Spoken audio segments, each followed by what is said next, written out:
Hi my dear students, welcome to my biology class.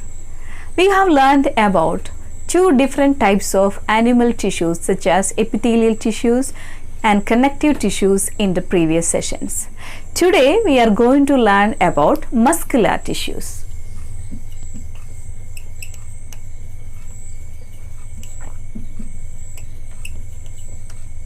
Muscular tissue is composed of long, cylindrical, contractile muscle fibers or muscle cells. So each muscle tissue is made up of muscle fibers or cells, muscle cells, and each muscle fiber is made up of fine parallelly arranged myofibrils. So muscle fiber consists of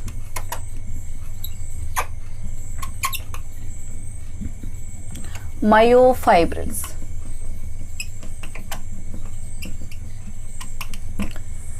These muscular tissues exhibit certain kind of properties.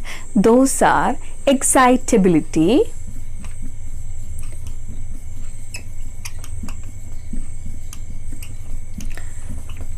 contractility,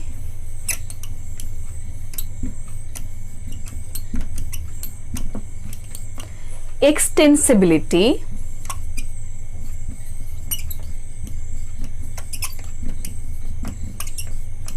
and elasticity.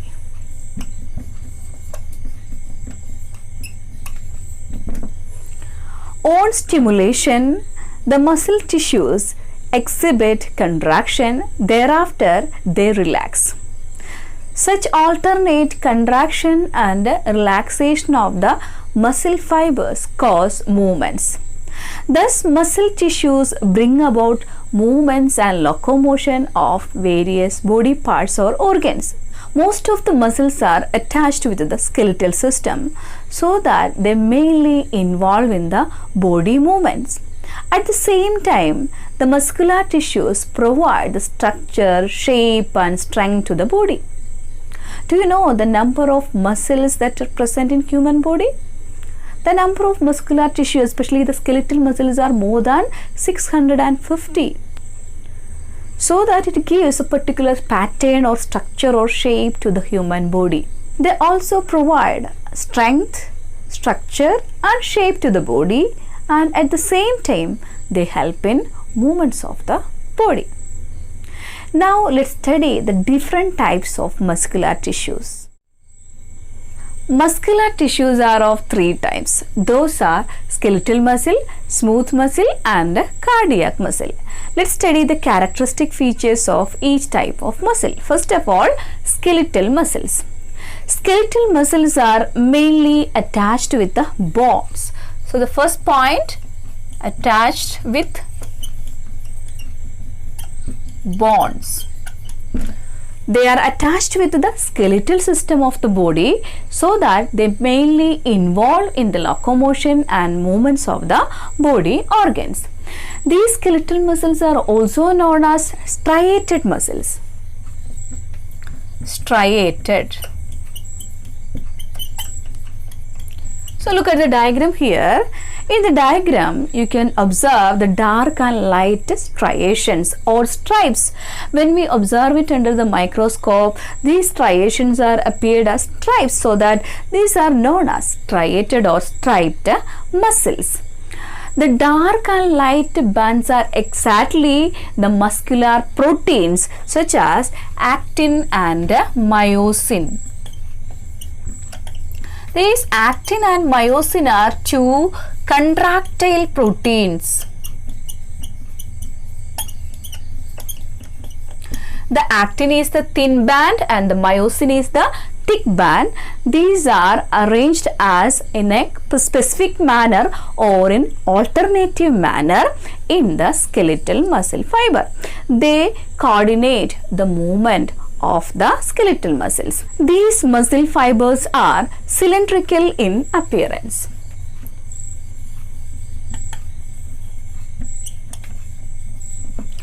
and unbranched. These are unbranched. and multinucleated. These are the nuclei. So multinucleated.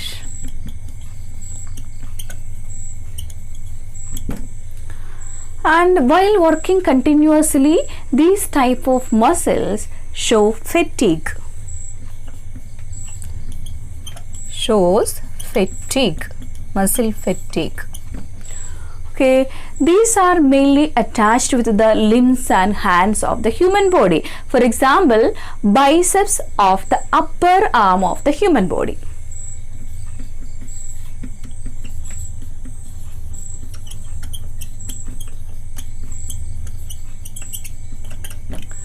So in the skeletal muscle, the muscle fibers are held together by means of a connective tissue sheath or membrane. So it forms as a muscle bundle. Many myofibrils together form muscle fibers. Such many muscle fibers form as muscle bundles. So such muscle bundles form as a muscle or a muscular tissue. So those are enclosed in a connective tissue sheath. The next one is smooth muscle. Smooth muscles are also known as non-striated muscles. The first point, non-striated muscle, because there are no stripes or striations in them when we observe it under the microscope. In the diagram also you can easily observe that no striations, so that these are known as non-striated muscles. The smooth muscles are involuntary in nature. Involuntary. Involuntary means they work continuously from the birth to the death without fatigue, so that such type of muscles are involuntary in nature. And next feature, the shape. The shape is fusiform or spindle shape.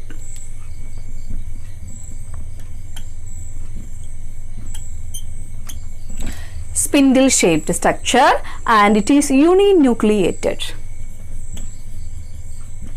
Uninucleated. This is the nucleus. This is a tapering at both ends, that's why it is spindle shaped. Then these are mainly found in the visceral organs.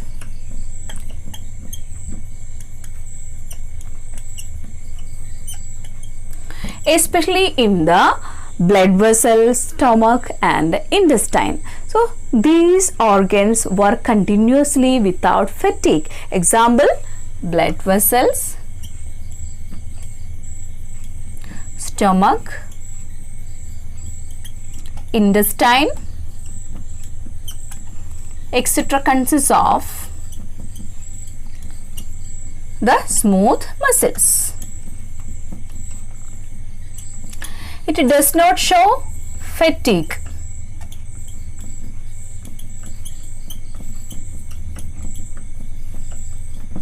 Okay, these are not only found in the blood vessels, stomach or intestine, these are present in almost all organ system of the complex animal's body. For example, it is present in the reproductive part of the reproductive system and the urinary system, and it helps in the movement of certain particles through these organ systems. Smooth muscles also play a major role in movements of the body organs.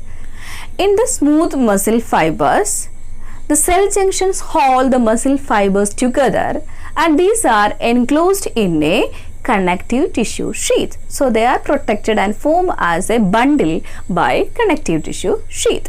So these are the characteristic features of smooth muscle. Let's study about the third type of muscle, that is cardiac muscle. Look at the diagram. These are cylindrical in appearance, and at the same time these are branched. Cylindrical and branched. These are involuntary muscle because they act continuously, they work continuously without our will or wish. So that these are involuntary muscles. When we observe it under the microscope, we can observe faint striations. That means it's not clear striations like the skeletal muscle. Faint striations are present in the cardiac muscle. Faint striations. These cardiac muscles have faint striations. They also do not show fatigue. Do not show fatigue. Okay, this type of muscle is found in the heart of the human body and also in complex animals' body. Okay, example, heart. So in the heart, it functions as a single unit as it has communication junctions named intercalated disc.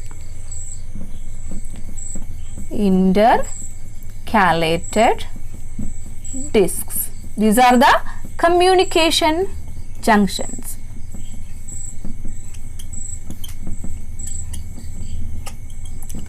Okay, look at the diagram. Here you can see this is also uninucleate, and so the cylindrical fiber is connected to the next by means of a junction that is called intercalated disc. So that when a stimulus reaches at one cell, it is spread everywhere through this communication junction, so it can work as a single unit, a complete unit. So that the heart functions as a single unit, it contracts and relaxes, it pumps blood to different parts of the body. That is because of the special features of the cardiac muscles. So dear students, today we have learnt about the different types of muscular tissues such as skeletal muscles, smooth muscles and cardiac muscles. I hope you have understood the topic well. With this, I conclude my session. Thank you and have nice moments.